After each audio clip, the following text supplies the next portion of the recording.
All right, we're recording.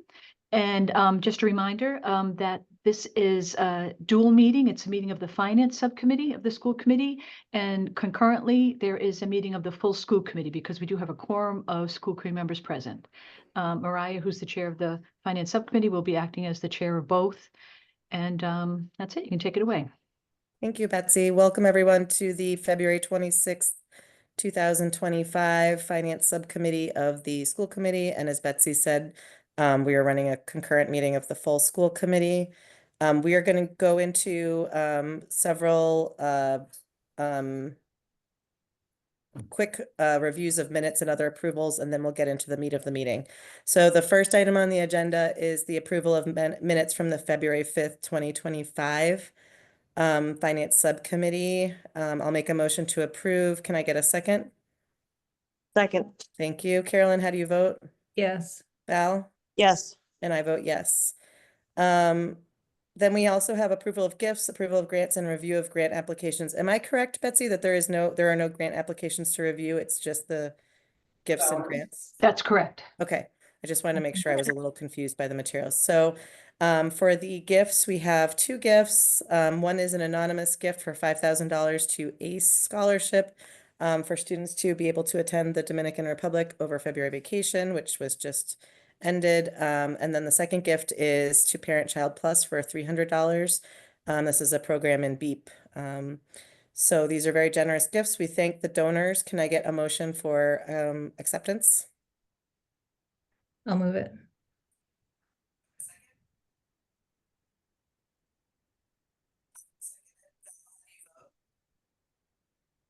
I can't hear you, Mariah. Is it just me? Can't hear Yeah, me? I can't hear you either. Okay. Shoot, let me. That okay. now we can.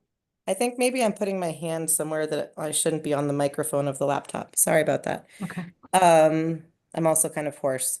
So you moved it, Carolyn. I will second it. Carolyn, how do you vote? Yes. Val, how do you vote?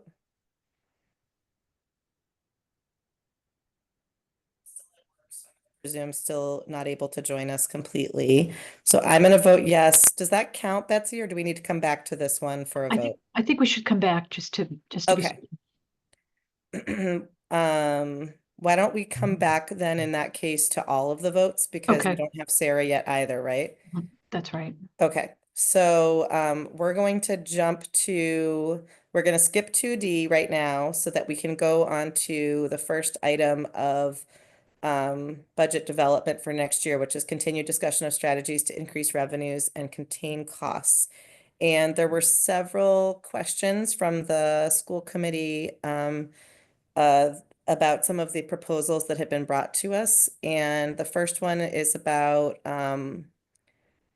staffing at the high school and how the $500,000 cut at the high school would be accommodated. And then the second one is about possibilities to raise revenues in athletics rather than reducing costs. And I don't know who is presenting the slides or talking through this. So I'll let you all, I presume you all are coordinating and you'll talk us through, you'll take slides as you are ready to take them.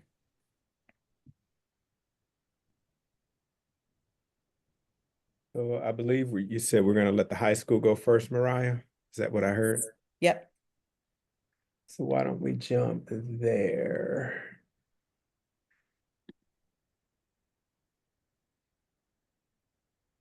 Okay, Anthony and team, I think this is you.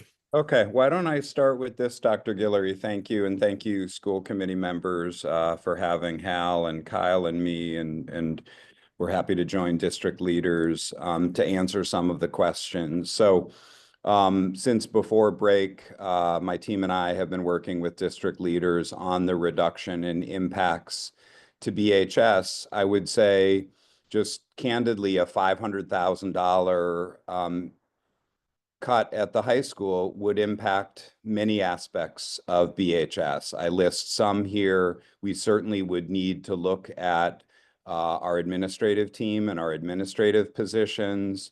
We would need to look at clerical positions. I want to take a moment though and acknowledge we're going to show you an organizational outline. That was one of the requests from school committee members. And so I think that will give greater context to some of these aspects because we lay out some of our leadership structures and the departments and programs they support. I think rightly members of the public, members of school committee, district leaders, high school leaders, staff have talked about the importance of retaining as many instructional positions as possible and trying to have the reductions and cuts not impact that. I'm using the term here student facing, and we'll get to that in greater detail when we look at the organizational outline, but we obviously have teaching positions. We also have a number of student facing positions, from librarian to nurse to associate dean to program coordinator. And then I'm listing instructional positions. So it would be some combination of these things, knowing how many courses we offer and what our class size is, needs to be as much as possible our North Star. So as noted, we would try to limit the impact on class size and course offerings, and Hal is going to speak to some of these questions in how we schedule and how we treat courses that are enrolled below 18 or below 15. So as we began the budgeting process, we agreed with Dr. Givens that there would be a reduction as we began planning for FY26 because our enrollment is declining. So we had an original 3.0 that we were reducing given our decline in enrollment. And as Hal has written in this slide, we're 7% larger than our pre-pandemic size. Before COVID, our average was 2041. The district is down, the high school remains up. And that said, we are going to decline next year by an estimated 40 students. And so from the get-go, we were looking at a reduction, and rightly so. So I think my general answer, I don't know if there's a next slide to this, Betsy, or sorry, if that's who's running the slideshow. So I think where we would need to potentially limit some course selections is whether students would be able to take second courses in some subject areas. This is something we've allowed for as there have been seats available, and I think it will depend on how course selection goes.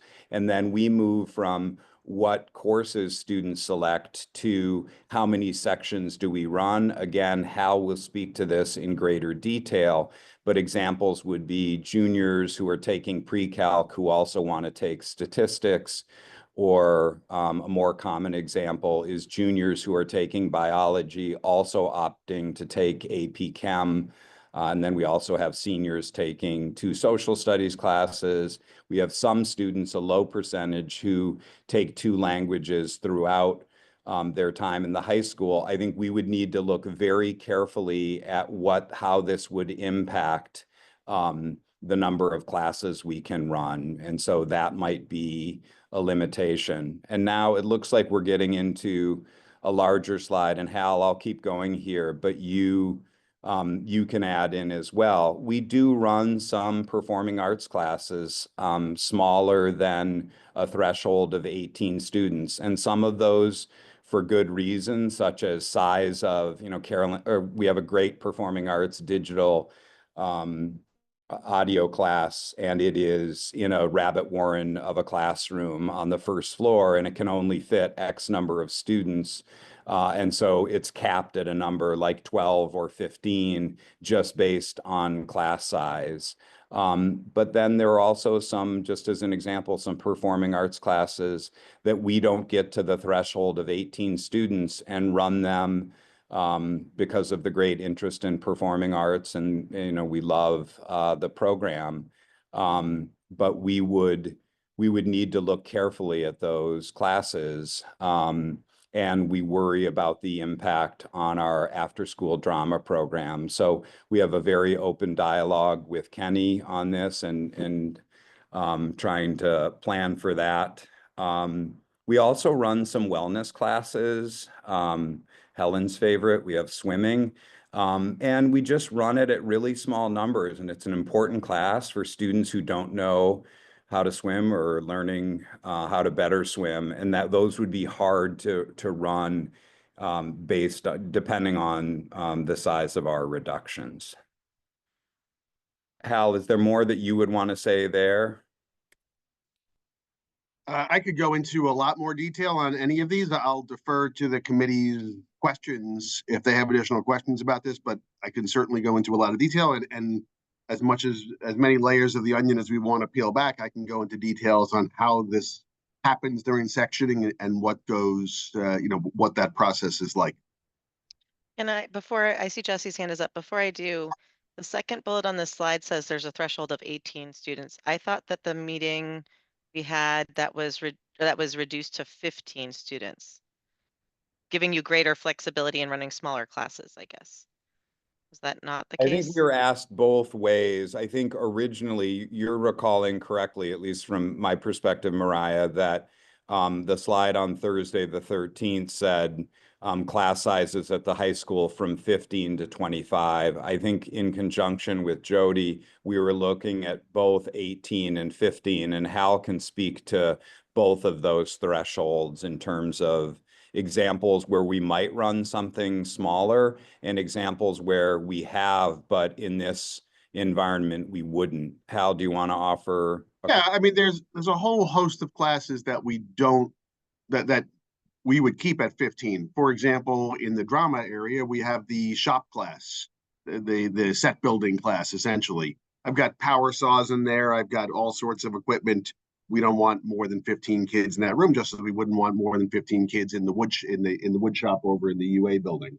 I've got a number of classes like that. There's a safety restriction, or I've got a class where some classes where there's a room restriction. That is to say, for example, up on the 4th floor in the UA, the rooms that we share with Brooklyn Interactive, there are 16 machines in those rooms, so I can't put more than 16. So, if we get further into the numbers, I'll show you examples of classes where I might have 14 kids in the class, but it's a room that can only fit 15 kids. So I'm not as concerned about that type of class, whereas I've got another class that's got 14, but could have up to 24 kids in the class, and those are the classes that we'll be looking at with a much keener eye for next year's sectioning. I see. Thank you. Jesse? Yeah, my question was, on this prior slide, it shows that 500,000, Mariah. My question is, where'd that come from? That was on the list of cuts that was presented to us a week and a half ago. Thank you. Yep. I have another question. This is a big picture question, Hal and Anthony, and then Carolyn, I'll go to you. So with this, if we were to take this $500,000 cut, are we essentially just rolling back to where we were 2 years ago, where we had overcrowded classes? What's going to be different about this versus 2 years ago so that we don't end up exactly in that situation again? And maybe the answer is nothing. We will end up in that situation. I certainly would hope not, and we would plan for it not to be the case. Does it have an impact, and does it undo some of the FTE we've added? Yes, I think we need to be very careful of the cuts and have them impact additional aspects of our organization. So looking at administrative structure and administrative positions, looking at clerical positions, trying to keep cuts away from the classroom as much as possible. As noted, some of the doubling up that we've allowed historically, I think comes into question. Hal, other thoughts? Yeah, so just to further that, when we talk about doubling up, it's not as if it's an automatic reduction. If I say that 9th graders can no longer take 2 languages, for example, well, I'm still going to give 9th graders a full schedule. They're still going to have a 7-block schedule, so they're going to be sitting in other classes. So there's not necessarily an immediate FTE reduction just because I say that the school might make up a policy, or maybe not a policy, but the school says you can't take 2 languages at the same time. And again, the savings there would come over 4 years, right? At 4 years, it would lessen to some degree the FTE that World Language uses if we were to not allow kids to take 2 languages at the same time. But again, it's not an immediate one-for-one savings just because we say that you can't take, that we wouldn't allow kids to take two classes in the same discipline. Thank you. Carolyn and then Helen. Thanks. And this may be a question to park and come back to, because I think you have a bunch more slides.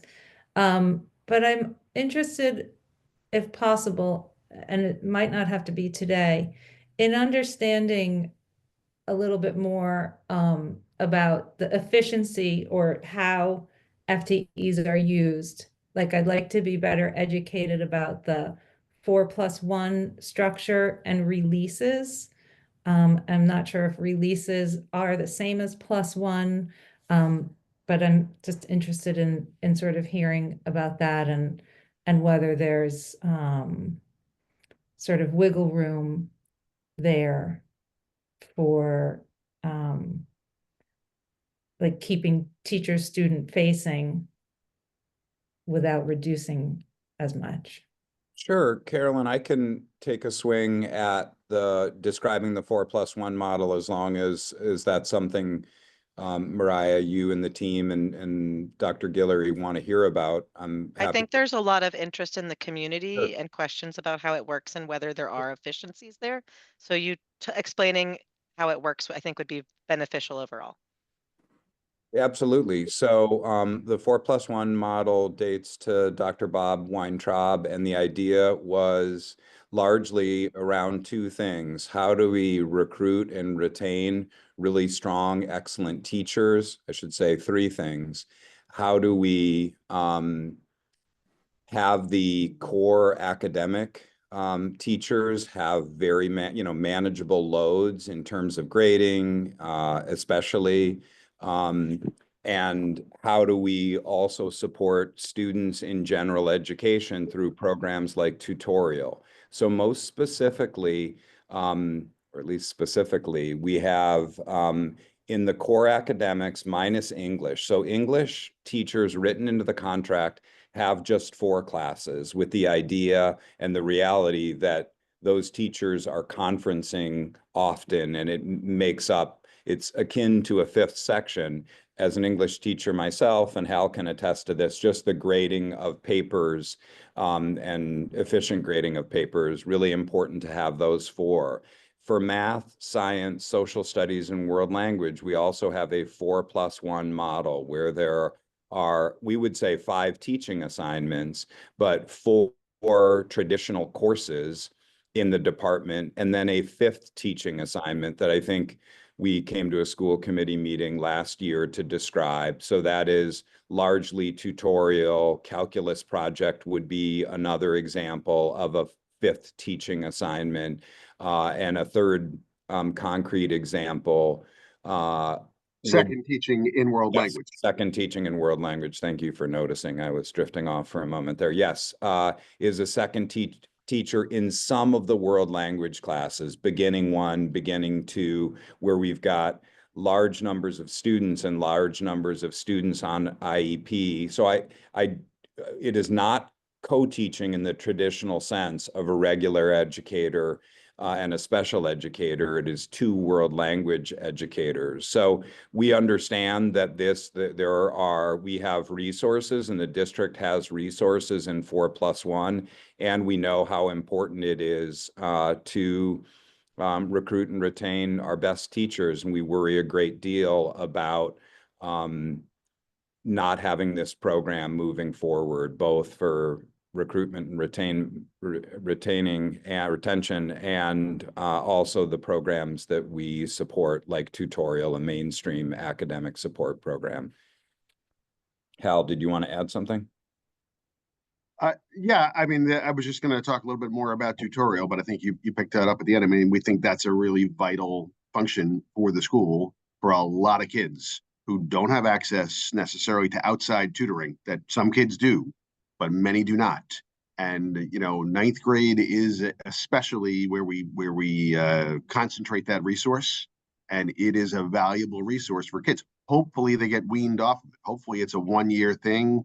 For many kids it is, They find they need it, but it's what makes, we think, the ninth grade more successful, because it's a place where kids can come in and get that support from subject area teachers that otherwise the kids might fall by the wayside and fall behind in their academic classes.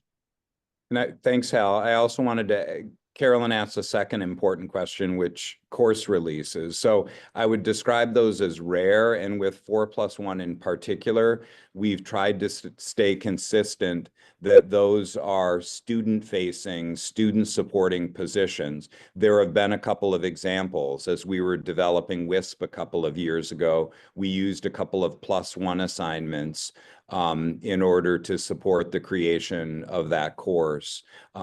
We used a +1 assignment to support a teacher in doing really important environmental, like climate awareness and sustainability work.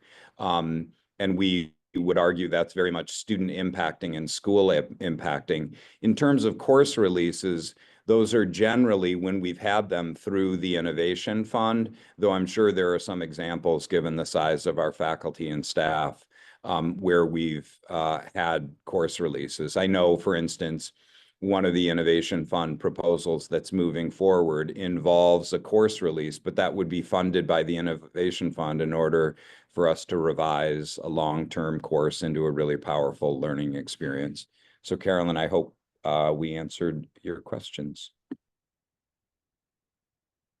Thank you. Helen, Stephen, and Sarah, I'm going to ask you to ask your questions in order, but go quickly because we have two more chunks of the BHS puzzle I to think get I'd through. rather listen to the rest of BHS Okay, first, and great. then ask my questions. Let's let them finish. Okay, sounds good. Stephen, are you okay with holding I'll do too? the same, yeah. Okay, and Sarah took her hand down. That's great. So why don't we keep going to the next portion of this? Thank you. So this is really about sectioning. So I'm just giving you a few examples here, and I can go into as much detail, like I said, as you guys want. This year, we definitely erred on the side of going smaller sections. You know, the sectioning process involves us looking at the number of requests that we have for each class, and coordinators and Anthony and me sitting together to say how many sections of ninth grade English do we need this year? How many sections of 10th grade English? How many sections of Japanese do we need in every area? And it's complicated, as you can imagine. When we came to those questionable areas, like should we run 3 sections or 4 sections this year, in order to help keep those classes smaller, we were erring on the side of smaller sections based on, you know, the mandate and the monies that the school committee and district leaders gave us, and it worked. I mean, my master lists for the schedule this year look great. I've got good numbers, the numbers that we want. We've got the numbers that we want in honors. We've got mostly the numbers that we want in our AP and advanced classes. And in some cases, they're too small, because we were so wary of starting at that higher level. For example, and Josh Paris and I have talked about this a number of times, ninth grade advanced math is the most complicated to plan and to figure exactly what the flow will be. And those classes, we didn't let them start higher than 30. Unfortunately, now some of those classes are at 20. I've had, you know, a full 30% of kids move out of that advanced level math class. And so I've got smaller than I want advanced classes, and I'm pushing the limits of what I want my honors classes to be, for example. Anyway, the overall, we're super happy with the way that the master worked out this year for the sectioning and the schedule. I give a few examples here. You know, Spanish, intermediate Spanish 2, we had 4 sections, and unfortunately they only average out at 15.5. That was a mistake. We should have run 3 sections. They would have averaged at something like 20. But it gets tricky. You know, like if we said that 18 was the number, and I look at algebra 2, you're like, oh, you've got 2 sections of algebra 2 that are running at 16 and 17. Maybe that is also a mistake, and that should have run at 3. But a case like that all 4 of those sections are co-taught sections, and it would mean that we'd have 3 sections with all 3 co-taught, and you'd have those sections up at 23, which is definitely higher than we would want to run a class like algebra 2, especially as that's the class that's leading into the MCAS. And then world language is a whole set of complications. We don't have one world language department. It's really 5 separate departments. And there's all sorts of pressures on the number in world language. So for example, I can show you my numbers in Japanese, which I've got 2 robust freshman year classes, but I've got a very small sophomore year class. It just varies from year to year. And once the kid is started in the language, we of course are committed, and I'm sure you guys will support committing to keeping a kid in that 4-year sequence of the language. It means that next year I know I'm going to have a very small junior class. My Japanese 3 class will be very small next year, but I'm going to be challenged at the Japanese 2 level because I've got 2 classes in the mid-20s of Japanese 1. So are we going to run 1 section or 2 sections? These are the types of things. And again, it's just more complicated in world language than in the other disciplines. If it's all right, I think I'd like to ask my question here because I think it's relevant. Go Yep. ahead. So this is really encouraging to me because it suggests to me that there is some slack that can be tightened without substantively eroding the quality of education at BHS, which is a great relief to me. I just want to say something and then I want to ask a question. So it seems to me from this slide that there was a misunderstanding or something a game of telephone was played. The school committee certainly did not issue a mandate to reduce class sizes to historic levels. It seems that perhaps that was translated through district leadership to That's what that we wrote in mandate, our guidelines, Stephen. to That was from the, historic levels. yeah, we said to previous, that was where that's a quote. When we had Carry these on. conversations, though, when we added the 7 FTEs, the conversations about the budget was how do we avoid the overcrowding crisis that took place at BHS? The budget guidelines were that was the aspiration, but what we were doing was to make sure that we didn't have this happen again. So what I want to ask here is about the strategy that's been proposed by the administration, in your opinion, if you think it's the right one. So as you know, the proposal is to add reserve sections to the budget that can be applied as needed. And rather than assign them initially to schools. And the idea behind that is to help avoid crises like what prompted this yo-yoing of adding and then removing FTEs. I guess what I want to know from you both, Anthony and Hal, is that the right strategy now? We want to avoid a crisis like what prompted the additional FTEs and the absurdity of assigning them and then removing them, which is what we're in the process of doing, and having you go through this exercise year after year. Is reserve sectioning the right strategy here, or should we be trying to look for the right levels of FTEs for BHS right now and stick to those? Thank you, Stephen, for the statements and the question. I agree with Dr. Givens and Dr. Guillory and Dr. Fortuna in the notion of having reserve FTE available. It's what we've done in the past. We both agree with the idea that we're declining in enrollment, at least for next year. And do we worry that that number might not be 40 and we may need additional sections? Yes, but the idea that we could potentially deploy those sections and if and as needed, add to FTE, say having a part-time teacher, as we did a couple of years ago, who we needed another English class at the junior level and another social studies class, and then deployed FTE. So I agree with your general description of the tension or the yo-yoing and that being challenging. And we're in a really difficult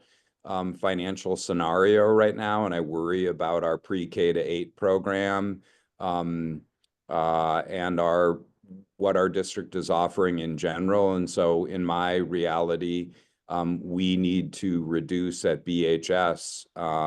And of course, the question is how much and how, or the questions are. That's my take. Hal, please don't totally disagree with me, but answer with candor.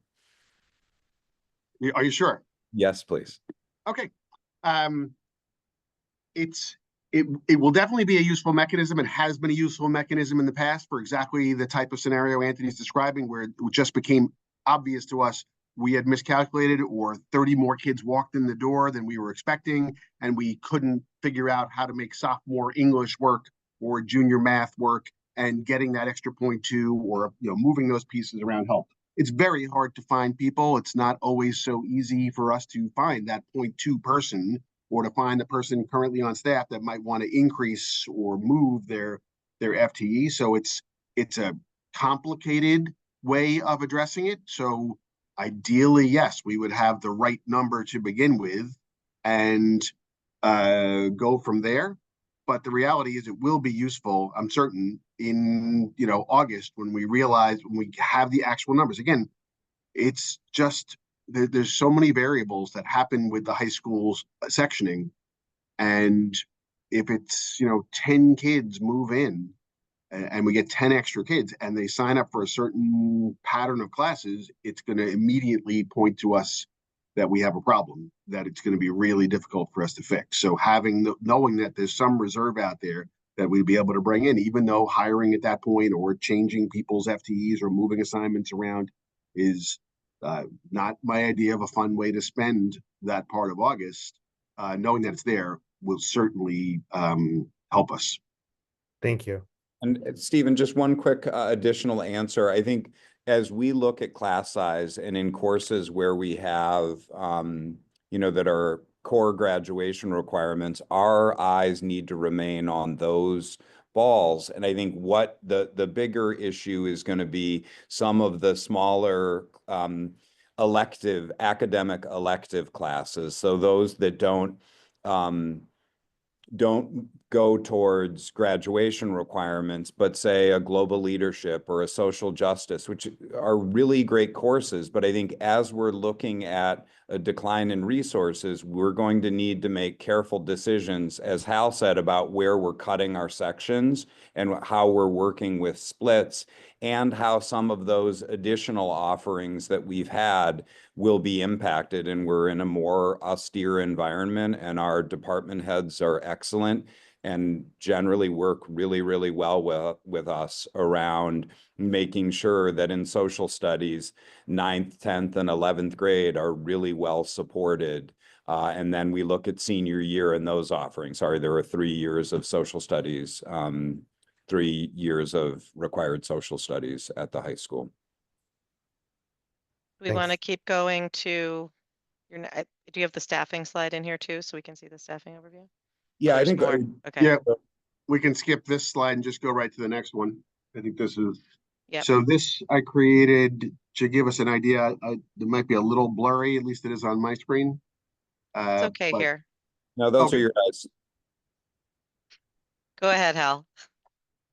So, the people were asking, there were some questions about showing us an organizational chart. So I created this outline, which sort of gives the overall structure and shows where FT in very general terms, and I haven't totally proofed this or vetted any of these numbers. So this was just me working through some Excel spreadsheets and trying to plug in numbers here that give a pretty good, I think, overall picture of how FTE is assigned at the high school and where it's spread out. And it's not in any way trying to distinguish between FTE. So, for example, look at the deans, and it's showing me security, who are technically para positions, and associate deans. And of course, those aren't full FTEs dedicated as associate deans. They instead are, those associate deans also teach or have other responsibilities as well, in addition to deaning. So, don't take this as the gospel and exact numbers, but I think it does give a nice overall picture of how the high school is staffed.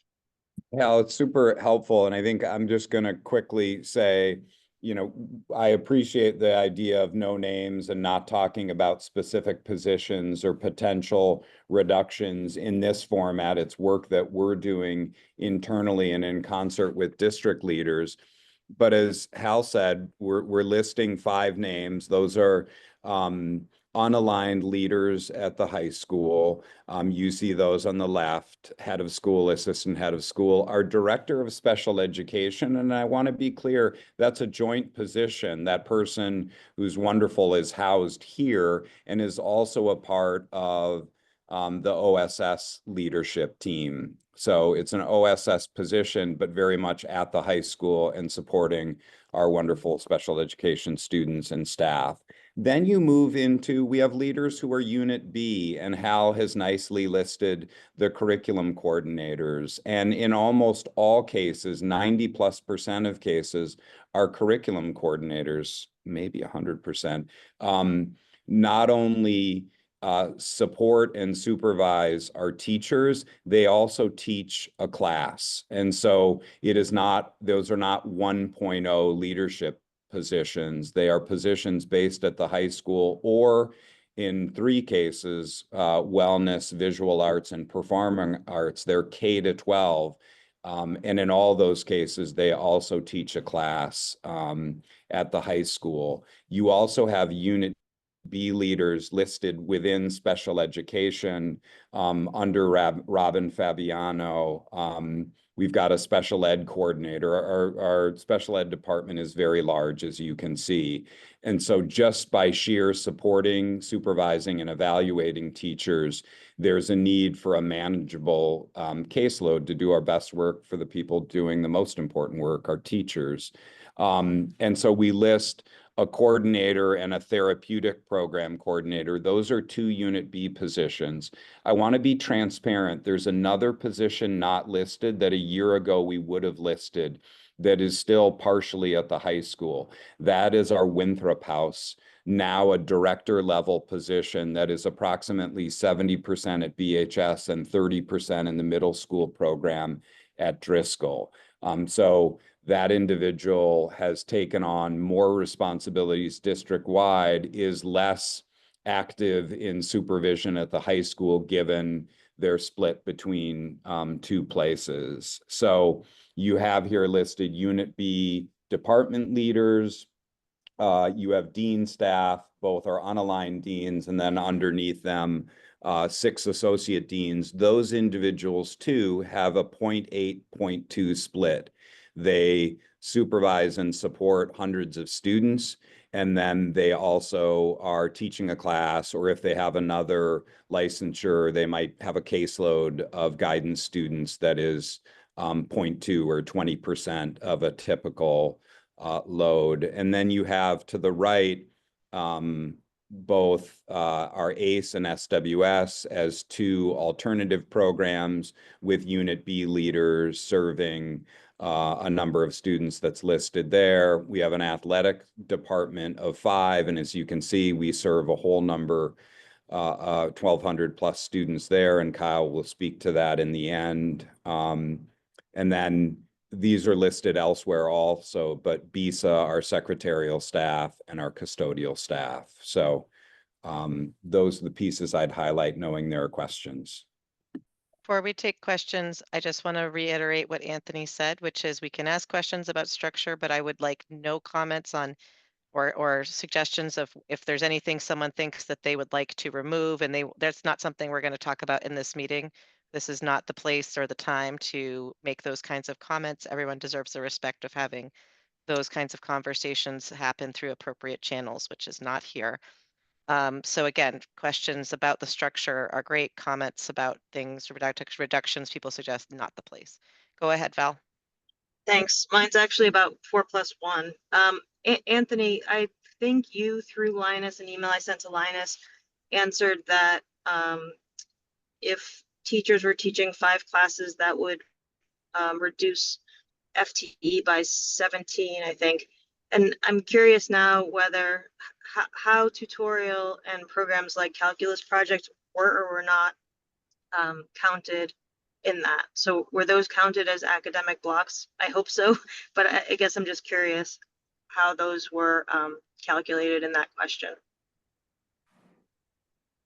Val, I believe that that number is all of the +1 assignments. So in total, if you include tutorial, which I think Hal has listed here on the organizational outline, the number of FTE in tutorial, and there is FTE from +1 assignments in other areas as well. Again, we'd name calculus project and some world language classes as where we're deploying a +1 assignment, which we would also say is a teaching assignment, just a different type of teaching assignment.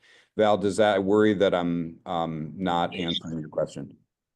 I think I'm wondering, so assuming that those are teaching assignments, which I would, you probably can't answer this now, but I would appreciate knowing what that reduction FTE would be. If we assume that things like calculus project and tutorial were a 5th teaching assignment, but say something like a release for planning was not. Yeah, I think it would be, Hal can answer this too and Yeah. make greater specificity, but I would say that is how we approach that these are 5th teaching assignments. And so that number that wouldn't fall into that is very, very small.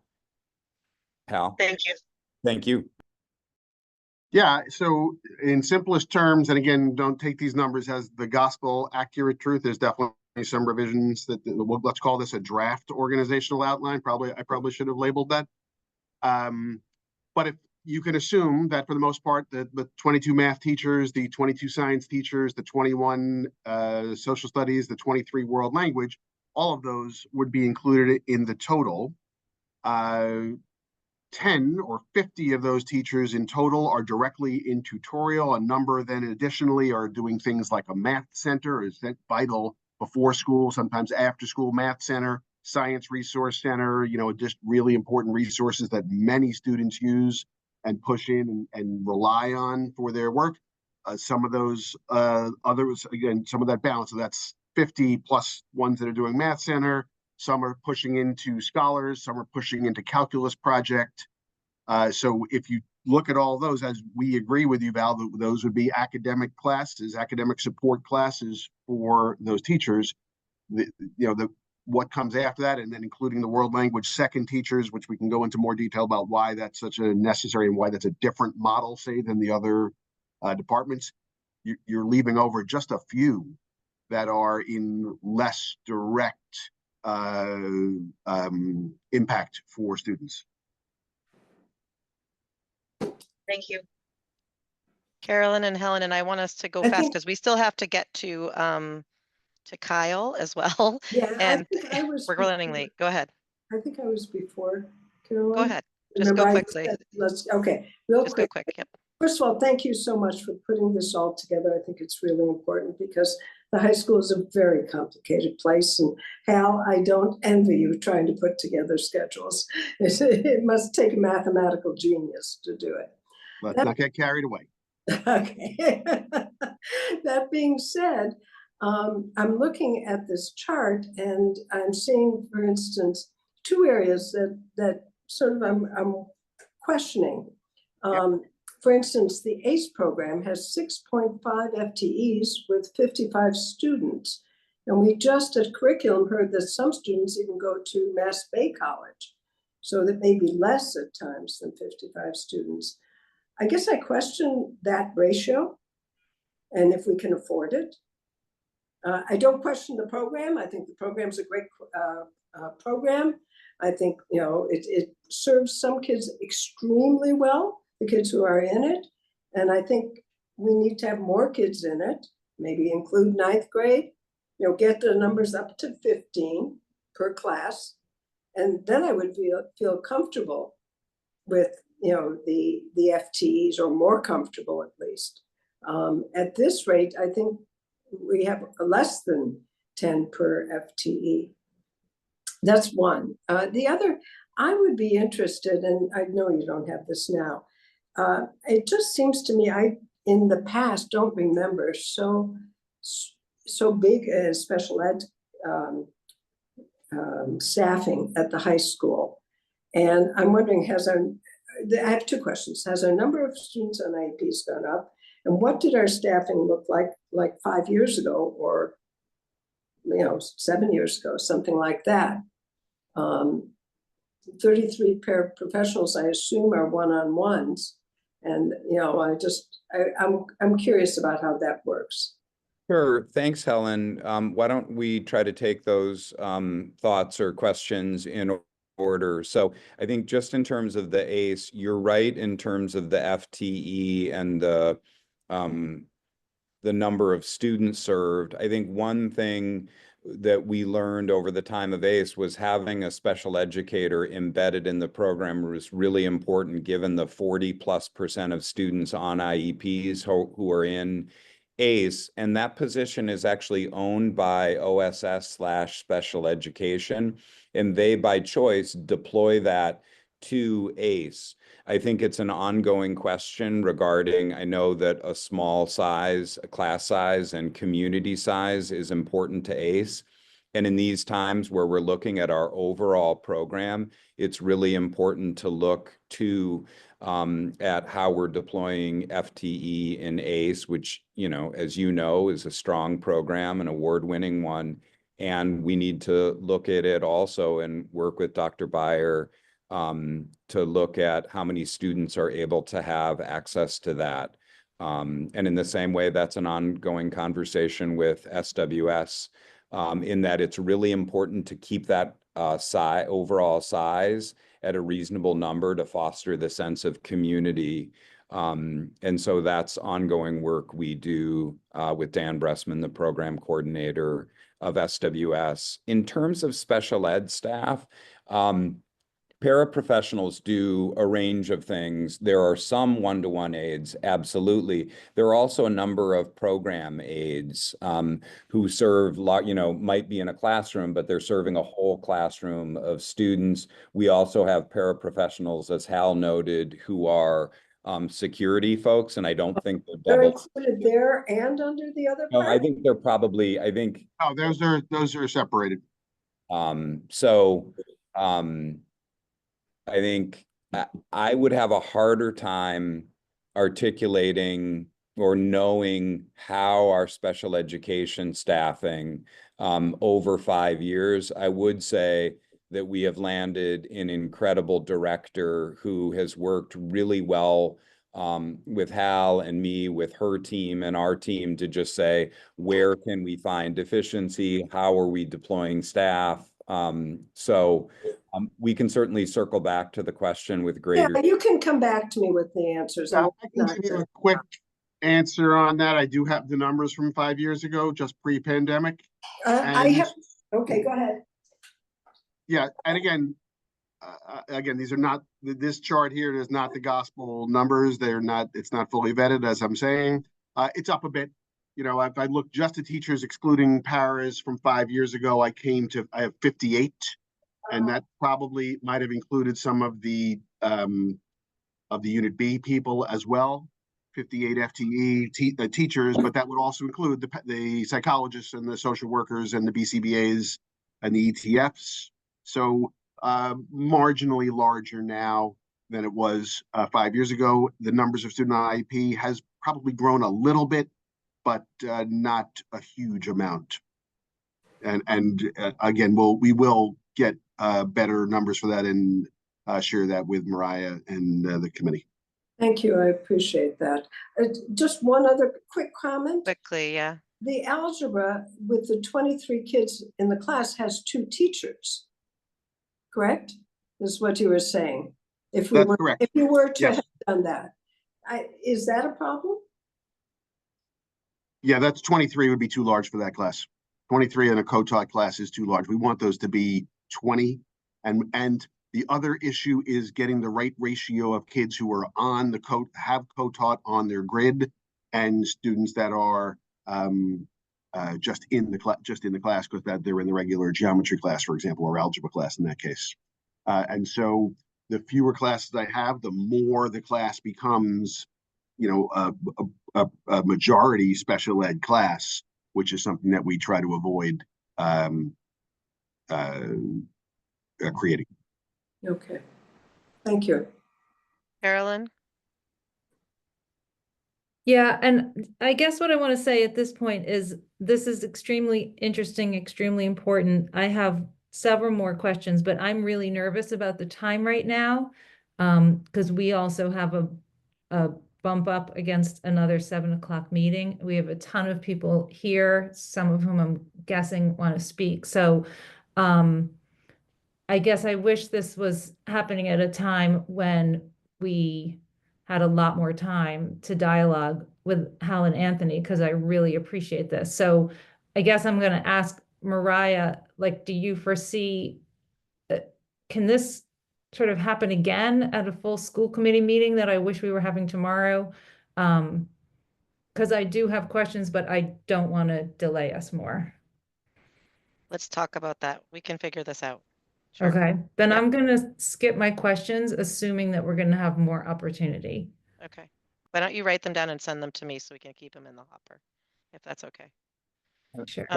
Mariah, I would quickly say that if Carolyn wants, like, through Linus or through Jody, if those questions, we're happy to answer those in writing. And I think I agree the dialogue is important. It's important to learn about the high school. It's important to learn about the K-8s and our pre-K to 8. So dialogue and transparency like this Yeah. is essential. Yeah. So Yeah. And I appreciate that. I think everyone knows I'm a fan of open session. I will send questions, but I like open session. Thanks very much, though. thank you. Yeah, thank you. And let's go to Kyle. Is he next on our? We've made it through one question of 6, and we have a whole FY25 thing to cover too. So we'll keep going. This is helpful. Okay, let's get to this one. All right, I'll jump in. Thank you, everyone, for having us today, for hearing more from me, and especially for the support, again, from the override from a couple of years ago. We're still feeling the positive effects of that in athletics. When I came to you, this subcommittee, a couple of years ago in advance of the override, I had shared with you that we had 25% growth from FY14 up to FY23. The override, I think, has been proven successful or beneficial in that from FY23 to 25, now we've grown an additional 22%. And that's about 330 additional athletic seasons participated in. So that's really important. We've introduced unified sports. We've continued to improve access at a variety of skill and commitment levels, which we get that request all the time from community members. One challenge is that we're approaching roster limitation sizes based on facility, supervision, safety, et cetera. And so part of our budget request going into this year was to try to increase novice, freshman, non-competitive opportunities that would allow students to still feel like a warrior, have that sense of belonging, and participate. We're asked to cut 100,000 from that budget request. And tonight I'm here just showing the numbers. One of the questions presented to me was if we were to increase the user fee from $300 per student per season to $400, $450, or $500, what additional revenue would we anticipate would come along with that? And so the additional revenue is on the screen here. Some factors to keep in mind. I'm told it was last adjusted in FY14 up to $300. We have variable roster sizes. We have 93 teams. So even just one student participating more or less on a team leads to a big change in revenue. We don't currently utilize online payment. That would be incredibly beneficial to our collection rate and also just the overall labor and convenience for families. There's a financial assistance component that affects these numbers. And then a second thing that affects these numbers is prior year fee collection. So students that weren't paying on time the prior year, sometimes we collect that in the next fiscal year. So the revenue numbers fluctuate based off of that across 4 years. So these are the numbers in front of you. Again, the reduction that we were asked was for 100K. So each of these would cover the programming that we had previously been asked to cut. Can I ask you a question, Kyle? Does this presume still the paper check delivery, or are you assuming the higher revenue made possible by the online system? This is sort of comfortably in the middle. I had taken a revenue collection rate that predated my arrival 3 years ago. We're doing significantly better now, even with paper checks. And so this is, I believe, it depends on the number, whether it's 400, 450, or 500, but it's anywhere from an 87% collection rate to a 93%. Okay, so it's higher than the historical paper collection. It but is, not yeah. It was drastically. a bit of a risk, but hopefully we've been doing something right. Okay.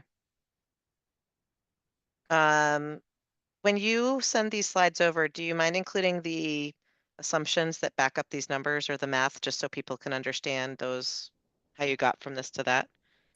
Yeah, a conversation with that would be probably beneficial to Carolyn's point that the conversation transparency is helpful because it's a little intricate.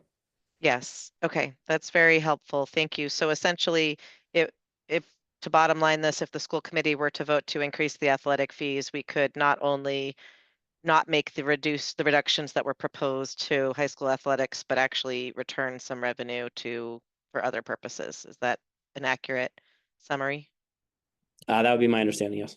Okay. Do you have a recommendation of among these athletic fees? Do I? Yeah. I don't yet know. I wanted to be able to.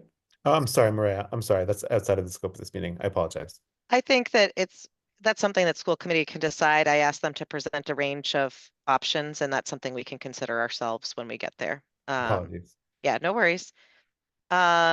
Any other questions on this slide before we let them go? At 6 o'clock, I thought you were going to be dead at like 5:20. I'm so sorry. This has taken a lot longer than I had expected, but I think it was really good conversation, and I really appreciate the content that you have brought to this meeting, which I think really helps understand some of the details about what's going on in FY for next year, for FY26. So thank you very much. And I think we'll keep going on some of the other questions and let you all go to the girls varsity ice hockey game.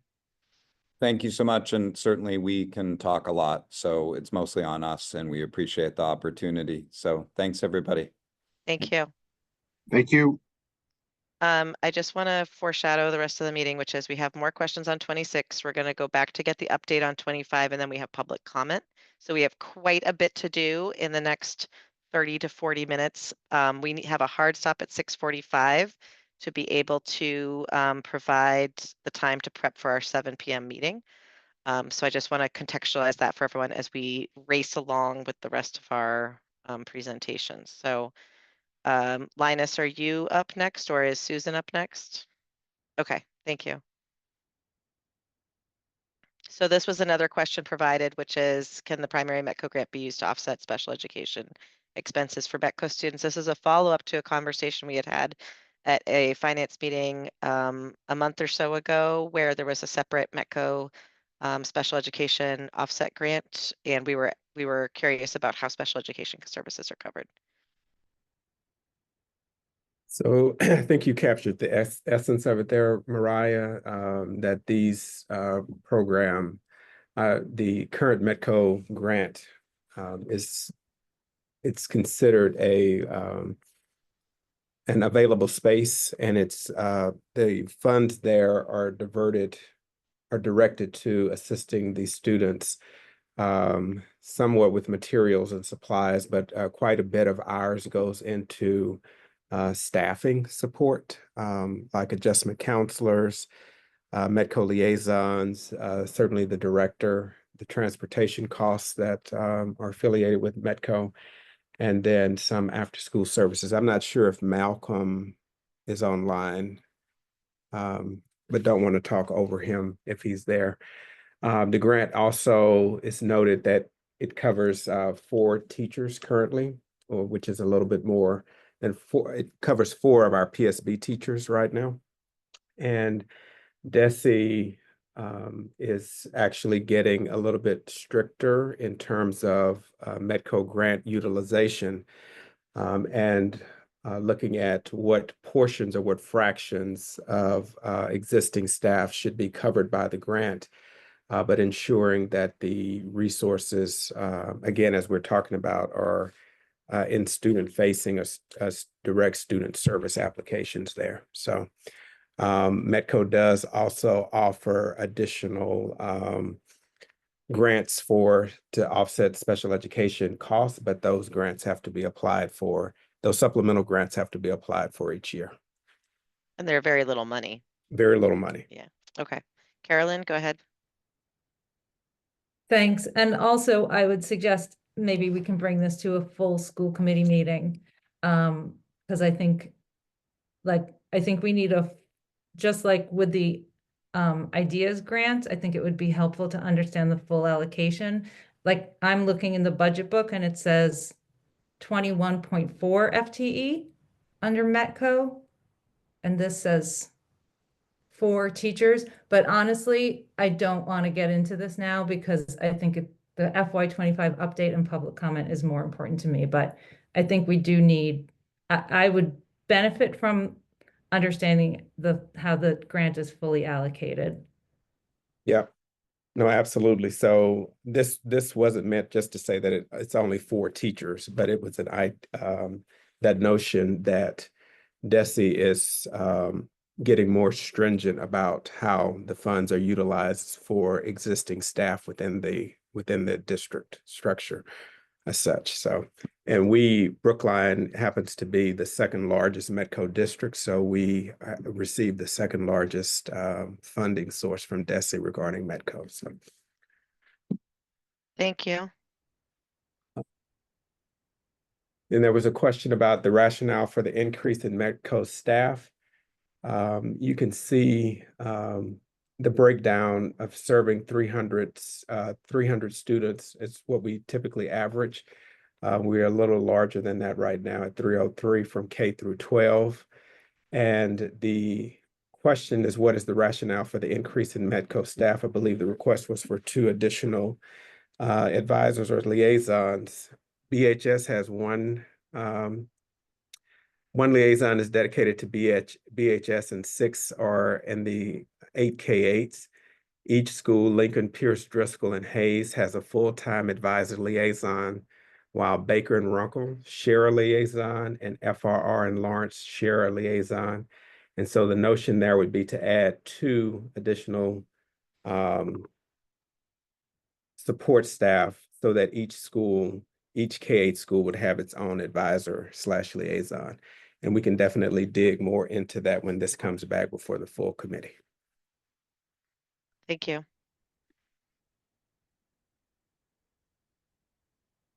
Go ahead. This is Diane or Susan. We're out of order now, so.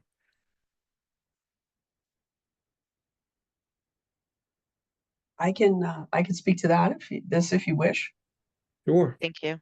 The question was about circuit breaker and why we budget it the way we do. Circuit breaker, the best practice that DESE recommends is that you think about circuit breaker as a 3-year cycle. In year 1, you have your special education expenses and you claim them at the end of the year. In year 2, you're reimbursed for the percentage of what you spent in year 1. And in year 3, you spend the money you collected in year 2. So if you look at the chart below on this slide, you see that what DESE reimburses us becomes the budget in the out year. So the 23 DESE reimbursement becomes the Brookline circuit breaker budget in the following year. The revenues obscure the picture somewhat, because sometimes at the very end of the year, there's extra money from DESE and they send it to us. They send it to everybody. They raise the percentage a little bit. In FY24, there was a little glitch this year. Their final payment for FY24 didn't come to us until the end of July. So it actually came in FY25. So when we look at this next year, FY25 revenues will be exaggerated by that final payment from 24. And why the number for 26 repeated is because we don't know what the DESE reimbursement will be in 26, because we haven't finished spending 25 yet. We'll finish spending 25 at the end of 25. The circuit breaker claim will go in early July, and then sometime over the summer, we'll know what the revenues will be coming in for circuit breaker for 26, and we'll budget those for FY27. We put in the same number as 25, just as a holding number, but we really don't know what we're going to collect in 26, and we can't know because we haven't finished spending in 25 yet. So just to clarify for people, the budget book showed for FY26 4258609 as a repeat, but this is more updated, and so this is a better, because that was the confusion, I think. Yeah, this explains it better. But if you look throughout the way we present all of the grants, if we don't know what the incoming budget is, if we have an idea that there's going to be a shift, we use what we've been given by the state and project that. But if we have no idea what's going to happen, we tend to project the same number for a grant in the upcoming year for entitlement grants. And so we followed the same method with this. Stephen, I see your hand is up. Go ahead. Sorry, just to make sure I understand. So what I'm sorry, what period would be, in what period would the revenue be exaggerated? If you look at the middle row, revenue collected, Uh-huh. that revenue number is short by 911,163. That payment didn't come in until Uh-huh. FY 25. So the FY 25 number will be over by 911,163. And how does that impact our our projected gap? It doesn't. We are planning to spend 3606499. Okay, so it's accounted for either way. Correct. Okay, thank you. Thank you. This is very helpful. I was hoping one of these questions would reveal an amazing source of money no one had considered yet, but so much for that. I think we had some other questions. Did we not get to those ones? There was the question on student facing versus non-student facing, and then the question on increase over the budget. Did those? Oh, here we go. Okay. Much to And share. Dr. Gibbons. Yeah, so there's not really much to say. I mean, these are the numbers. So the question was, of the FTE that are in the budget, you know, what percentage are student facing and what percentage are not? And student facing was defined as members of Unit A and the paraprofessionals. So that's what the definition was, and this is what the data shows. I have a quick question, and maybe I'll also email this. In the past, we've been shown, so there's often a sort of like, I don't want to say talking point because that sounds weird, but something like 85% of the budget is staff. So now this is broken down, which is great, but I want to know what percent. I'll email you. Sorry. It's interesting to see that just going back to the FY 23 budget, it was 87%. And I think it was, so that's just a data point. That shift. It could be, and it, yeah. And I don't have the analysis from that, so I can't really compare the FTE from back then to the FTE that I have right now. I can say that this is, I can validate this data for sure. Okay. We you. should also keep in mind the movement or the accounting of the change we made when BEEP went to full day as well. The fractional FTE from the pairs that went from the fractional FTE up to the full-time FTE as well, because I think we captured that in last year's budget book as well. But if anything, that should have made it more student facing. Because Right. those ain't right, as opposed to less. And this is less. For FY 23. 23 was higher than this. That's what I'm saying. It was 87%. But we also took some reductions from student facing last year as well, too. We did. I'm just saying that that's the trend. Yeah. That it's getting out of student facing. There was another question on the budget. Before we get to that, there was also a question on the detail of what were the 400, what is the 400,000 in proposed services and supplies? Were you able to answer that question? We didn't get to that. Okay, and what about the question on the cuts for budget for building? That was Charlie's budget on the, No, no, I didn't even get a chance to connect with Charlie. I haven't Okay. had any time yet. Yep. Okay, go ahead to the next question on this. So Do you have the breakdown? Sorry, go ahead. The question came in three parts. What is the increase over the FY 25 budget? So the increase from the FY 25 budget is 13,146,998, which is a 9.6% increase. So that was the first question. The next question or part was, how does that compare to prior years? So as you know, this year, you got an all-in budget. There were no reductions that had been made. In prior years, you got a budget that had already been pared back. So went back through the records as best I could, and I'm sharing with you what the initial budget roll-up was, so that you could compare like apples to apples.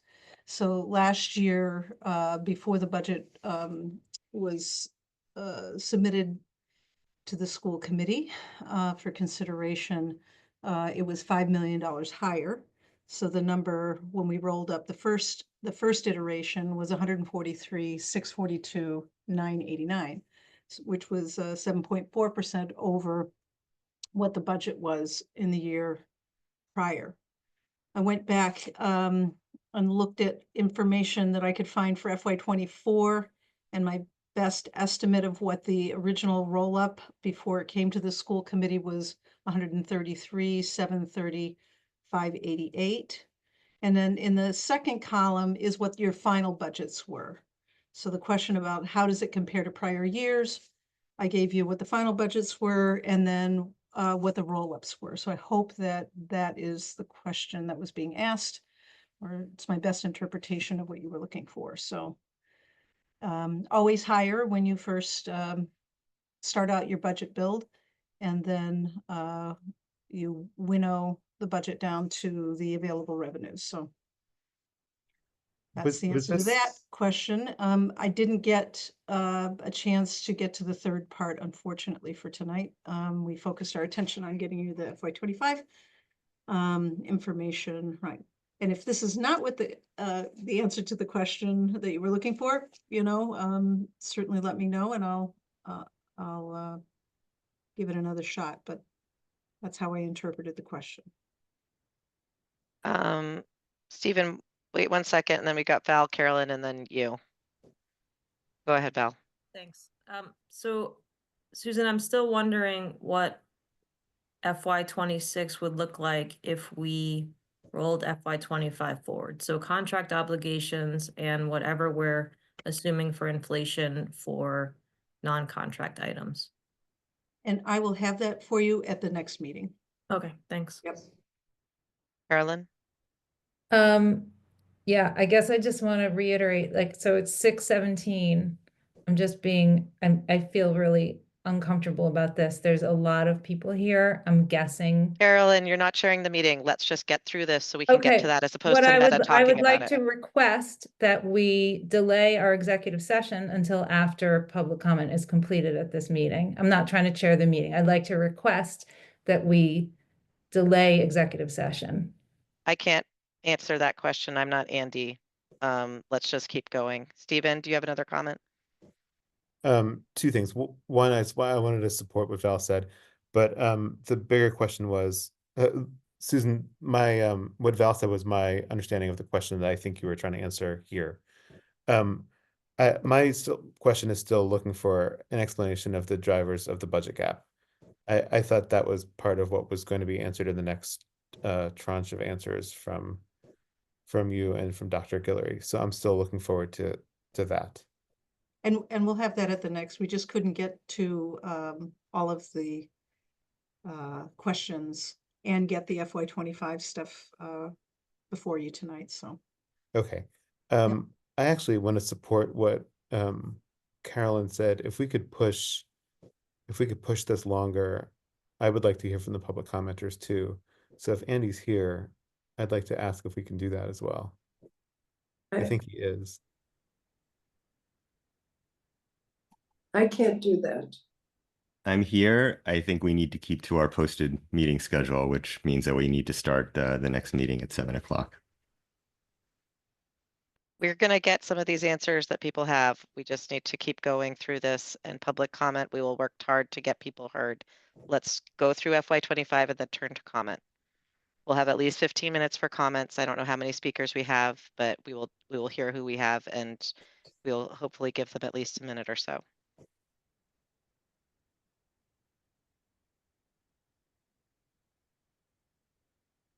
This one we already covered before at the beginning of the meeting.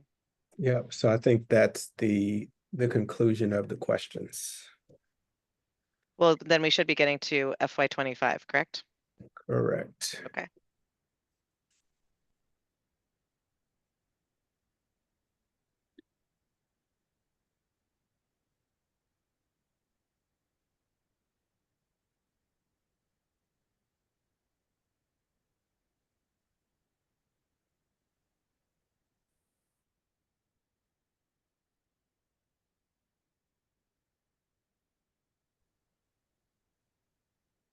All right, Dr. Gibbons or Ms. Johnson?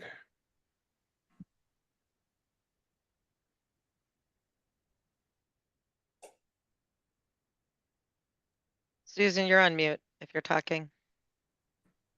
Talking. Yeah, so I'll kick it off. Diane and I have been working with OSS, and she's going to walk you through the non-salary pieces. We'll spend more time on that because we haven't spent any time on that so far. But I do want to start with a little update on the salary deficit, which is down, which is wonderful. And so you'll say, well, how and why? So what we've done is, sure, numbers are moving around. So one of the strategies I had mentioned at a previous meeting to help mitigate the impact of this deficit was to institute a hiring freeze. And so Dr. Guillory and I have gone through the positions that were open, and he's engaged in conversations with program leaders, and we have a number of positions which are listed a little further down. You can't see on the screen right now. I think it's 6 or 7 positions that will not be filled for this year. So yeah, if you can roll up, then I can just name them so people can hear. So the Office of Student Services has a senior director position. That position will not be filled this year. Likewise, there's no folks in these positions, obviously. OAF, the data and IS director, that we're instituting a hiring freeze on that. 1 custodial position, a .4 nurse that recently resigned, 1 adjustment counselor, a BHS, a special education para, and a .2 English language learner teacher. So those are the positions that are frozen. I also do want to remind you that there were 3 1-to-1 FTEs that had been added, and those are incorporated into the projection. They were the last time you saw this, but I just wanted to remind you that those are accounted for so that there's no wondering about that. And then also the other component is going through the projection and releasing any money for open positions. Also, as we've been hiring, been really conscientious about hiring within, you know, our allotted amount of money, and a number of the positions we've hired have come in less than what we were holding in the projection. So all of those adjustments, as well as all the grant shifting around, has all been reconciled out. And so I feel really good about where we're at on the salary side. Also made some adjustments too for some positions that will not be filled in terms of coaching and stipends, not because we're freezing them, but because in fact the seasons have gone by and those positions weren't hired. So all of that has been taken into consideration here and has helped mitigate the salary deficit. So that's the update on that, and I'm going to let Diane walk you through what's happening in other areas where we're seeing deficits. Now, again, when we say deficits, it means in a category, doesn't mean every account that we have is overspent. As we know from the quarterly report that you just received a couple of weeks ago, there's unencumbered money in the non-salary lines, and we looked at that. And so Diane's done a yeoman's work in getting that information kind of processed through, and I'm going to let her share the information about where we're seeing deficits in other areas that are not salary. So I'll turn the mic over to Diane. Thank you, Susan. If we can slide down to the grid, I think that'll be the easiest way to explain what we're looking at. So as of yesterday, you can see in the leftmost column of numbers, that is our FY25 budget as it currently stands. In the next column, we see the expenses of what monies has gone out the door as of yesterday. And then we see what is encumbered, or requisitioned or encumbered on our books as of yesterday. And then the column here is where we're really projecting. Now, these projections are based on a variety of sources. In the case of the OSS settlements, Lisa shared a document that was instructive both for this year and for next fiscal year about her expectation of settlements. And I cross-matched that against what had already been encumbered this year. And this is the amount of those settlements that has not yet been encumbered. Likewise, with transportation, we looked at the students who may go out of district and what their projected cost is, as well as some very unexpected McKinney-Vento invoices that turned up months late that we may or may not be responsible. I've put that in here as if we will be responsible, but we're still investigating that further. As far as the OSS contracted services, this amount, the $676,917, is the amount of contracted services that are contracts we know about, that are either fully executed contracts or contracts that are in the process of being fully executed that are not yet encumbered. They may be fully executed and partially encumbered, or they may be not yet executed and so not yet at all encumbered. This is the amount that we have to cover. The last category is other, that is everything in OSS that is not settlements, transportation, contracted services that we can anticipate at this time for expenses that may pop up between now and June. And so all of those taken together, the actual expenses, the actual requisitions and POs, our projections bring us to a total overage, which is repeated up above. We can scroll up. So that last column here shouldn't say total, it should say total in excess of budget. Okay. Right? I just want to confirm that my understanding is correct. Okay. That is what it is. So And like the budget the 486 language, for settlements, we're really spending over $1 million we in are settlements. We are indeed. We've more than doubled our budget there. We have.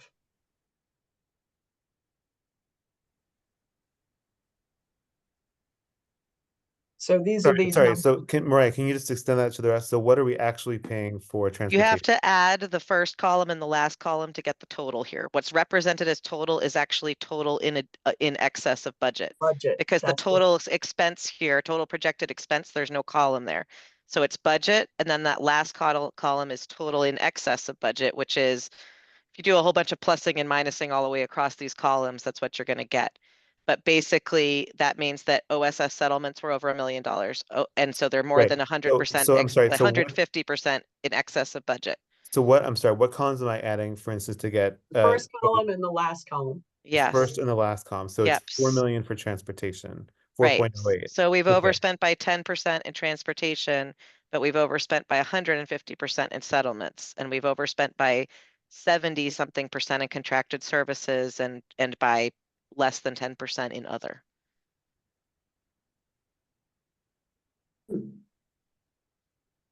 Sorry, go ahead, Diane. Go back up to where you were. Sorry. That's okay. Thank you for clarifying. And so you see these numbers again. So our budget gap. So here are the numbers. Our gap, our deficit in settlements, our deficit in special ed transportation, our deficit in contracted services, and our deficit in others, coupled with the salary deficit, brings us to a total deficit of 2,686,359. Up against that, we have some funding resources. Before you go on to funding resources, Diane, can I get clarification? So Sure. Last time we talked, we spoke about $2 million in salary deficit and $2 million in non-salary potential funding to reallocate. So, where has the $2 million in potential funding to reallocate? That's the 727 on that line, the next line down. I guess we're just presenting it in a different way now. Let me ask my actual question. The budget gap, all we're showing is student services deficits. Are there no other deficits elsewhere in the budget? Are the only deficits? There are not. There are not. The Thank you. salary deficit is not exclusive to OSS. But the non-salary 4 elements that you have there, the only non-salary deficits are in student services. That is correct. Thank you. Can you repeat that, please, Mariah? Yeah, so last time we met, we were presented with, there's a or maybe it's 2 meetings ago, $2 million salary deficit, but there was another $2 million in non-salary across the district that they were then going to do all of the work to have people sort of make sure that all of their encumbrances were up to date and all of that, and evaluate what still needed to be spent. And we were hopeful that we would be able to retain the entire $2 million to offset the $2 million in salary deficit. Now things have changed. The salary deficit has decreased. However, it looks like there are still big areas which contribute to the deficit, which weren't called out in the same way before. And they're all in OSS, the 4 items you see below that, which are going to be, and I don't want to like take Diane's thunder away from the next bit, but that $2 million we heard from last time of non-salary has been reduced to 727. And I presume that's from other offices, other areas, non-OSS areas that are contributing funds to offset the deficits in OSS that we see listed above. That is correct. Does that make sense, Stephen? I know it's so many, it's I'm a lot gonna of details. just keep going. I'll have Okay. So I can give it another quick please shot. just keep going. Please just Yeah, keep just going. keep and I'll going. listen We'll to this just, again. yeah, the funding plan. We'll go on to the funding Yes. plan. So the funding plan, as Diane said, the non-salary funds is the equivalent of the non-salary unencumbered balance from the last report. So at that time, we were at the second quarter. We're past the second quarter. And if you go down to the grid below, you'll see that there's a bunch of things that were not encumbered, right? So where it says not in the system, all of these expenses need to be added, right? And so that is primarily why you see the biggest difference between the $2 million that was available from the second quarter report and what we're showing now. And we had mentioned that at the time, that we knew that there was a gap here, and we had also asked everyone to encumber essential items from now until the end of the year. So all that work has taken place that had not been completed at the time of the second quarter report. So now we've completed that work. And of course, the numbers we're giving you now are going to change again, because inevitably 100 different things are going to happen over the course of the next 4 months. And so some of these numbers are going to shift again. I anticipate the salary numbers might even improve. It just depends on what we see in terms of absenteeism and things like that as we go through the year. If some of the open positions that we're still hoping to fill do not get filled, then there'll be more breakage there.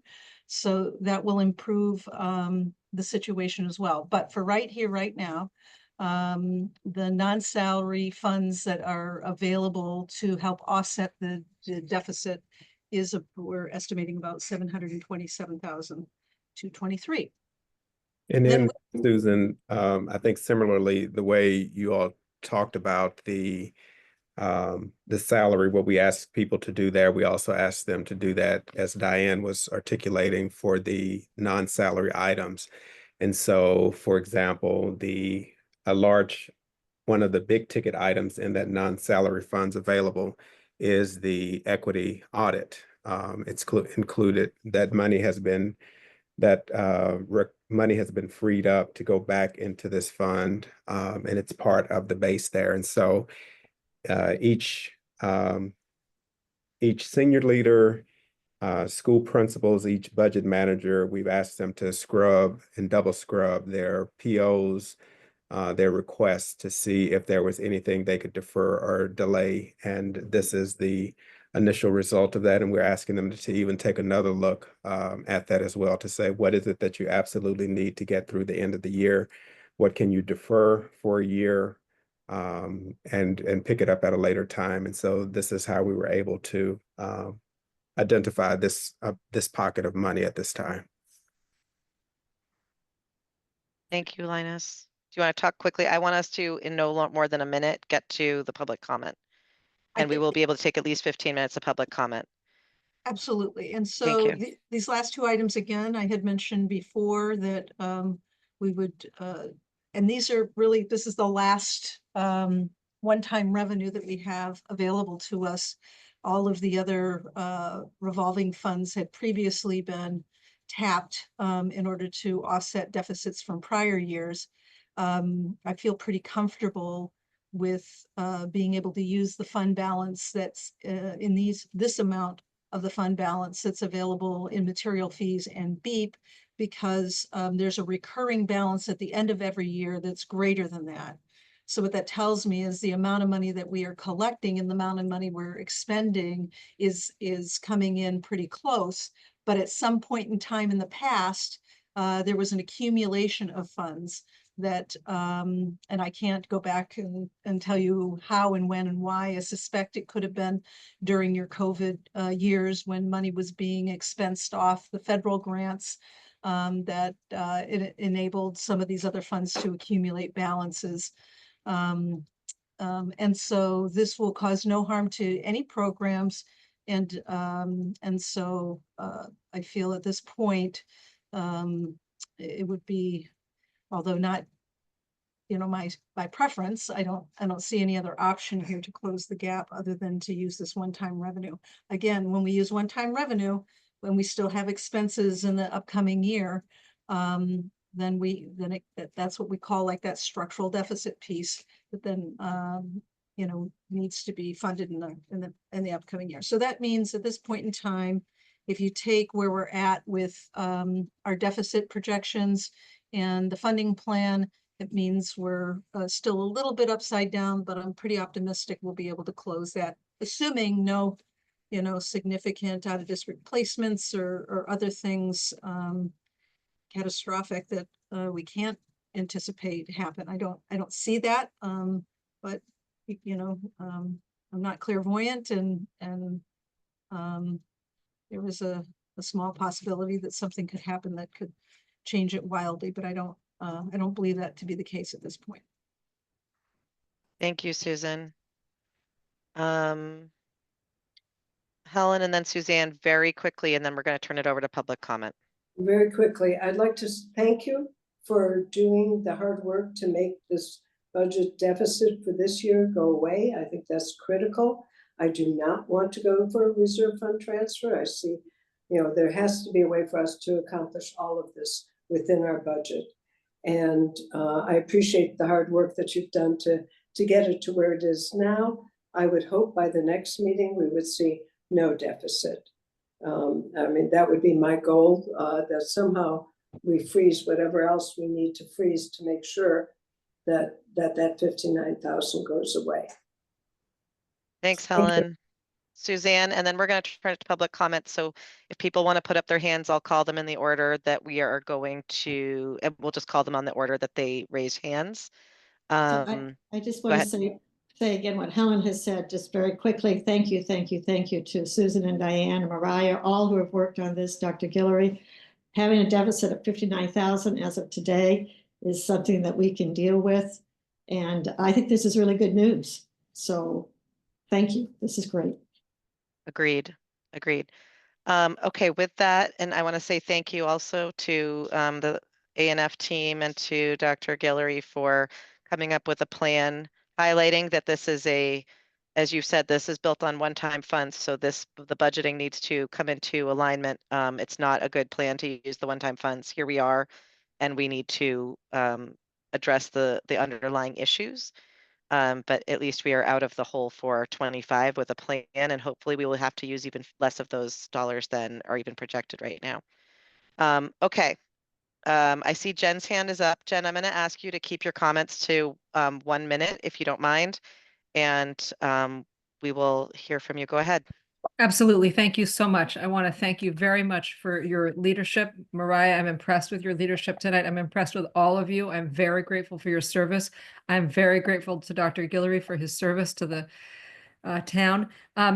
As you contemplate tough decisions, I want to plead that we make a significant effort to remain invested and invest more in the needs of our students who are at most risk, who are struggling, who are low income, who are METCO students. I really would like to see an equity officer inside every school. Kids need that. They need the support. They need to see someone who looks like them, who cares about them in particular when they're struggling in a white predominant school system. And I really want to urge that that not be put on the chopping block, please, because the entire town benefits from equity and diversity, and we need to invest in kids who need it the most. Thank you so much for your service. Thanks, Jen. Alex, go ahead. Also 1 minute. Other folks, please just put up your hands. It'll help me track time if I know how many people are planning to speak. So that would be very helpful. Go ahead, Alex. Hi, I'm a 7th grader at Baker School. I would like to use this time to talk about how the budget plan will affect students inside and outside the classroom. Students rely on school-funded sports and music and may not be able to afford to participate if not through school. Me and others personally have watched school sports like volleyball and basketball our whole lives and would be devastated if they were cut and money was pulled from them. It almost seems that this budget plan and these budget cuts were crafted to negatively affect students as much as possible. By cutting classroom aids and making class sizes larger, it will make learning more difficult for already challenged students. These are not money-wasting, unnecessary programs. They are essential to our education. I urge the administrators to find budget options that will have significantly less impact on students and education. Thank you. Thanks, Alex. It's always wonderful to hear from students. Other commenters? Go ahead, Julia. Hi, good evening. I'm really happy to be here. Thank you for all of the time that you're putting into these really difficult issues. And I just want to second what Jen offered around the importance of investing in equity and the Office of Educational Equity, because it is such an essential piece of our ability to support students with all backgrounds in Brookline. And knowing that there are gaps that continue to persist, we just have to be sure that we can focus on this investment and keep it at the center of the conversation. Thank you for all you're doing. Thank you, Julia. Other public commenters? Marcia, go ahead. Yes, I would like to just speak on behalf of Brookline Adult Education, because I think it serves a part of our community that contributes to paying for our school systems and our education systems, but may no longer have students in school. And so it offers education and a connection to the school system for all of us Brookline residents. And it's been going a long time. It's been a point of pride now that I now teach there, that it's still going. And I know it's been a hard process to keep it going with the pandemic and everything else, but I just urge you to consider the long range implications of not having it for seniors and other Brookline residents. Thank you, Marcia. Other public comments? Just raise your hand and I'll call on you.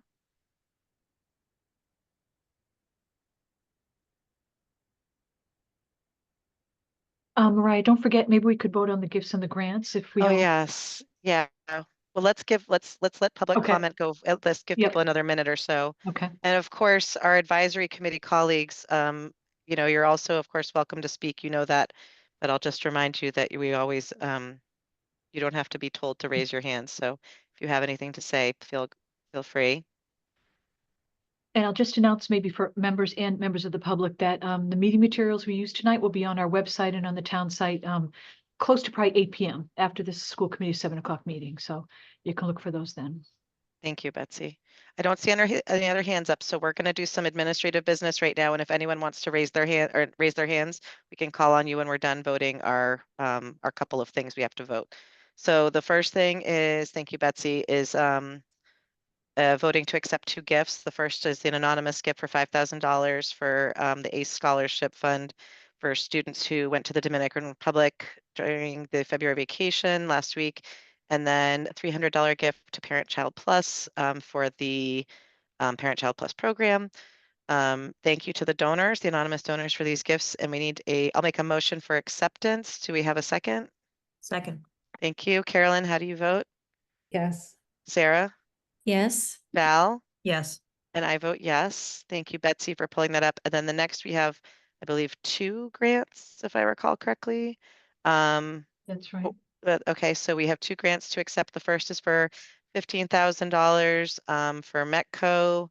And then do you mind scrolling down for the next one, Betsy? I can't remember what it is off the top of my head. Thank you. The Youth Development Grant from the BCF for $16,700. And this is for BEEP Summer Enrichment Program. I'm going to take a motion and then we'll take your question after we get the motion on the floor. Carolyn, can I get a motion for acceptance? I will make the motion. Do I have a second? Second. Thank you. Okay, Carolyn, go ahead. I don't know if we'll have time for this. I actually had questions reading through the Metco grant. I don't know if Jody's here. Jody was here, yeah. Okay. Go ahead. So this is a grant for $15,000 and it says 2,100 students will be served. All K through 3 teachers will participate in high dosage tutoring after school. There's also a separate request for $8,500 for a contract for high dosage tutoring and cultural competency training. So my overall question is, we're accepting a grant for $15,000, but is this a program that has other costs associated with it? Linus or Jody, could you answer that? I'll defer to Claire, actually, who Oh, is Claire here? Okay. is in charge of the Metco program. And also, it looks like this is already underway. They shouldn't be spending the funds before we've accepted the grant. I thought it looked like something about December 1st, but that was another question. Is Claire here? There's a lot of people in the meeting. I can't see everyone who's I here. don't see Claire on. I know she was on earlier. Maybe we'll have Jody, to- can you take this so that we can keep going? I actually can't. I don't know the answer to Carolyn's question. This was written separate for me. Okay. Carolyn, do you feel comfortable voting? And then we can get your questions answered before this goes to full school committee, because this is a vote to recommend to full school committee, so we can get clear answers. Sure. Or we And can. Jody, Jody, you're listed as the project manager, just so you know. Oh, well, that's good. I believe in high dosage tutoring, and I think it's important for our students. But that is good to know. Thank you, Jody, Carol. do we need to accept this one tonight, or can we defer it? We can defer. Okay, so then we will only vote on the BEEP summer program. So we'll amend our earlier vote and second to only those 2, if that's okay with Val and Sarah, since we can defer. Okay. So the vote is going to be just on approving the $16,700 for the BEEP summer program from BCF. Carolyn, how do you vote? Yes. Val? Yes. Sarah? Yes. And I vote yes. Okay, I saw a hand up, but now it is gone. Whoever you were, we have 2 more minutes for questions or for comments if you would like to make a comment.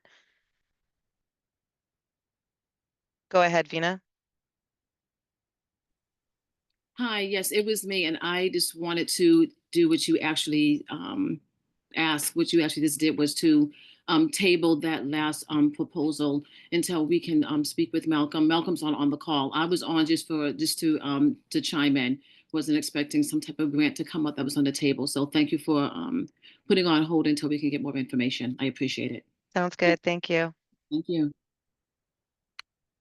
Okay, Anna, go ahead, and then unless we have another hand up, we'll have you be our last commenter. Okay, that's fine. I actually just wanted to, I guess, question/comment, follow up on, I think it was Valerie's question about the BHS funding and specifically special education. Because the comment was that the staffing had increased marginally, but from 58 to 95, but there was a small increase in students, and 58 to 95 is not marginal in, I think, most people, and certainly financially. So I guess I'm just asking, this doesn't have to be answered now, but asking the school committee to follow up on that. I think Hal was only comparing the Unit A folks to Unit A. He did not have the para number.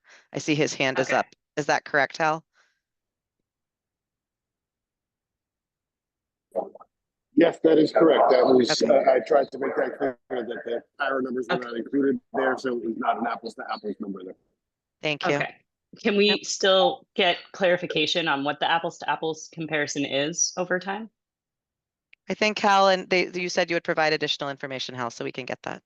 Okay. As part of that. Okay, Kevin, go ahead, and then we'll wrap up. Thank you, Hal, for staying on.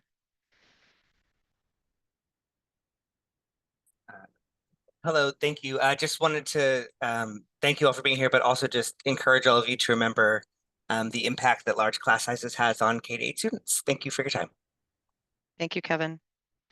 I really appreciate all of the people, the committee members, the staff, and the public who have stayed with us for the better part of 2 hours. And we are going to take a 10-minute break before we go into our next school committee meeting. So I will see all of the school committee members in a short bit. And as Betsy said, the materials and the recording from this meeting will be online later on tonight. Thank you. Bye-bye.